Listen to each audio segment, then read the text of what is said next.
We don't accept no food stamps.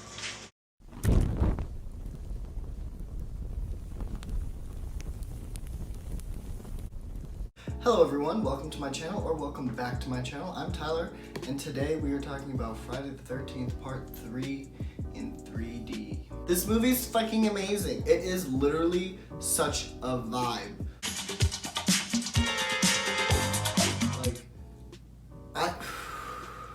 I've probably put this movie on as background noise more than any other movie in the entire world.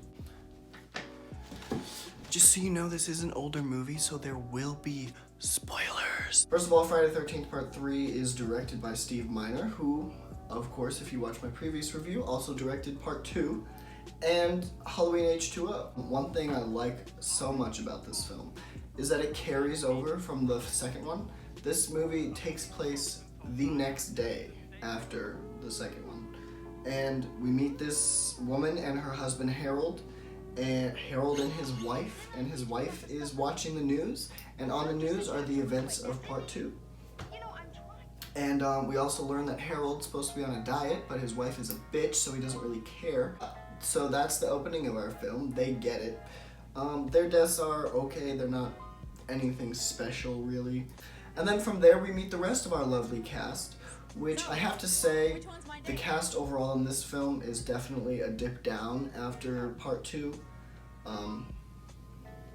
And we meet Chris and Debbie, who Debbie actually turns out is pregnant, even though she's pretty early in her pregnancy, so she doesn't have like a bump or anything. But apparently she's pregnant.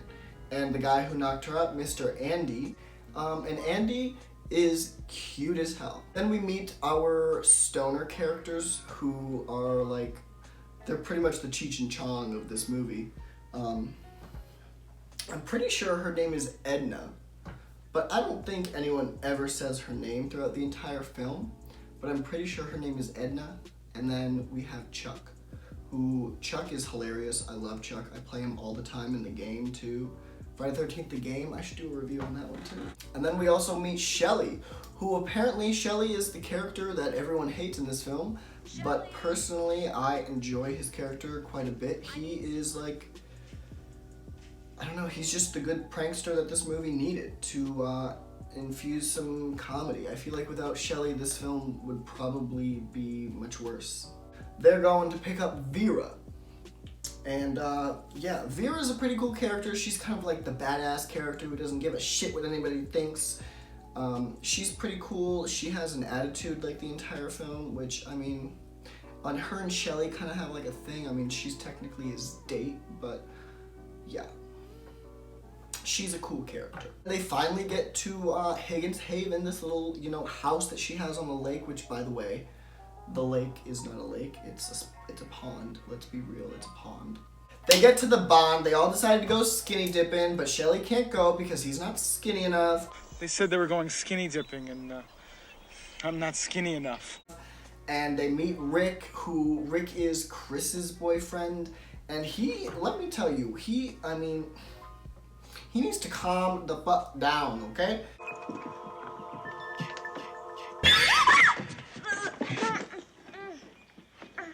Rick! Did I do something wrong? Did I? Because he just, right off the bat, he doesn't give a shit. Like, oh, he doesn't ask how she's doing. He doesn't ask how her day is. No, he just goes right into it. We also get a biker gang, which I think if the biker gang was not in this film, there would be, the entire middle of this film would just be so fucking boring. So boring. Fox, Ollie, I believe his name is Ollie, and Loco. Those are 3 biker gang members, and they are also pretty freaking sick. I love Fox. Fox is a great character. Her death is also pretty awesome. Ollie is also a cool character who, has a little iffy part in the end, but we'll get to that. Let's get into the positives. So my positives for this film, instantly, first positive, the only reason I play it all the fucking time is the score. Harry Manfredini's score in this film is just such a bop. I mean, It's a whole vibe. It's a whole mood. It is just everything I look for in like a groovy slasher 3D film. It's just funky. My next positive would be, I mean, this really isn't a positive, or at least most people won't think it's positive, but for me, it adds to the whole just cheesy vibe of this movie, and that is the 3D effects. Not like the red and blue actual 3D effect. I'm talking about when you're watching it in 2D and they're pointing something directly at the camera, and it's so obvious that they're trying to make it 3D, but you're watching it in 2D, so it just looks cheesy and stupid. I love it. It's stupid and cheesy, and every time I watch it, I just think about what they were doing while filming this. Like, when you watch the interviews about this movie, they all talk about how acting or they're getting their lines right wasn't even like the top priority in their mind. The top priority was getting the fucking yo-yo to go directly into the camera. Otherwise, the 3D effect was pointless. And it's just so funny to me. It's so fun. This is definitely a guilty pleasure for me.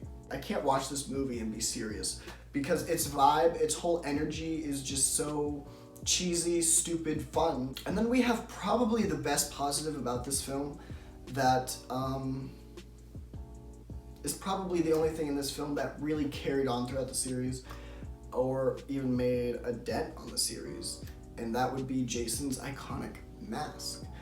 The hockey mask didn't come in until this movie, folks. 3 movies in and we finally got the mask. And nobody even knows where the mask came from. I mean, someone had some hockey supplies that day and they were like, oh, I got a mask. But everyone says it was them, so nobody knows. Yeah, the hockey mask is just such an iconic look. And I feel like if you show this mask to anybody, they think of Jason before they think of hockey. And then we have the kills of this film. The kills are okay. I mean, we have a couple iconic ones, like the split down the middle. That's really the most iconic one. I mean, it's my favorite kill in this movie. You got the guy walking on his hands, and then Jason just knife, machete, right down the middle, right down the center. And it just, at first, it looks okay. But then when you get the shot of him on the ceiling just split open, that's a shot right there. And then on top of that, you have them killing a pregnant woman. I mean, it would have been better if she had a baby bump, you know, so that we would have been like, it would have just cement in my mind that she was pregnant more. Because they just talk about her being pregnant, she's not showing yet. So that was like, you know, when she first died, I'm like, oh wait, wasn't she the pregnant one? You know? And then also we have, you know, the first kill Jason does with his brand new mask, the spear kill in the middle of the pond, the tiny, tiny pond. Yeah, that kill is definitely iconic. It is definitely one of the best. I mean, the shot of it going straight into her eye, it's done really well. And the fact that it's 3D as well is amazing. Yeah, the kills special effects in this film they're pretty good. I mean, it's really hard to say a lot about this movie because they never show a lot of it. They never show a lot of the special effects or a lot of the kills. It's usually just a cutaway or you see it for a few seconds, like a few milliseconds, and then they cut. Now, moving on to my negatives. First negative is it's dated pretty well. Pretty bad. It's dated a lot. It's pretty dated. But of course, the 3D effects that they try to do when you're watching it in 2D, for me, I love the corniness of it, but I know a lot of people probably won't like the corniness of it, and it dates it a lot. I cannot watch this movie in the red and blue 3D. It's difficult. It gives you a headache. It's hard to watch. It just doesn't work. We also have the writing of this film. The writing, like the second one, like part 2 and part 1. There's a little bit more story in this one, you know. We find out about these characters and how they're all dating, and we learn quite a bit about them. But the writing is just not good. not good compared to the first two. For example, I'm gonna get right into my next negative because it goes perfectly with that. The Jason rape flashback chase scene with Chris, I can't do it. I hate that scene. Skip it. Skip it right now. Take it out of the film. Doesn't make any sense, okay? No. Her whole story just doesn't make sense. It doesn't fit into the timeline. I don't even know where she was. Like, was she at this cabin when this happened? And if so, why is she coming back to this cabin? If some bald maniac who didn't know how to speak a single word just chased me with a knife and then I blacked out and couldn't remember a thing, do you think I would go back to the place where this happened? Especially if this man was still free? My God. And the fact that it like hints that Jason possibly raped her? No. I don't need it. I don't want it. I hit skip every time it starts because I don't want to hear her talk about it. Her acting in that scene is not my favorite. I just don't like that scene. My next negative, which is Jason. I mean, not really Jason, because Richard Brooker does an amazing job as Jason. Richard Brooker is probably one of the best Jasons out of all of them. He's definitely probably in the top 5, maybe top 3 of Jasons. He's amazing. But the fact that this movie has the same director as the previous movie, and this movie takes place the day after the previous movie, why is Jason all of a sudden bald, taller, and look different? I mean, really, if you look at it, this is part 2's fault. Part 2 had him looking like a hillbilly. Part 2 had him like half and half, okay? He was half hairy, half bald, and he was wearing like these overalls with a blue plaid shirt. Talk about hillbilly. Wrong, part 2. So then I guess maybe in part 3, Steve Miner was like, let's fix this. Let's make him look, a little bit more like part 1. The next one I'm going to talk about, Shelley's death. Shelley's death. He dies on screen, which is great, but we don't get to see Jason hurt him or take the mask. I mean, that scene would have been great. I really think they should have put a scene in here. Like, you could, oh my god, I just had a breakthrough. I just had an epiphany. This is what they should have done. They should have gotten rid of that fucking rape fucking scene, flashback scene, scrap that. Let's put in Jason killing Shelley and taking the mask. I'd rather see that, okay? We deserve to see him die at the hands of Jason. Why? Because they made him the most annoying character in the film. They made him the one you want to see die the most. I mean, they robbed us of that. The third fake ending in a row. The first film had the fake ending, which was phenomenal. Harry Manfredini's score through that whole scene was just the cherry on top of this perfect, beautiful cake. And then part 2 did it again, and it was okay because they added the mystery of where's Paul, and you had Jason jumping through the window, so it was kind of, it was predictable in part 2, but unique in its own way. Here we get to the third film, and we have this lovely image of Pamela Voorhees coming out of the lake looking like a swamp monster, just Loch Ness 24/7, coming up to get Chris, and then boom, it's another fake ending. It's predictable at this point. Luckily, it's the last time they do it. I love the third act.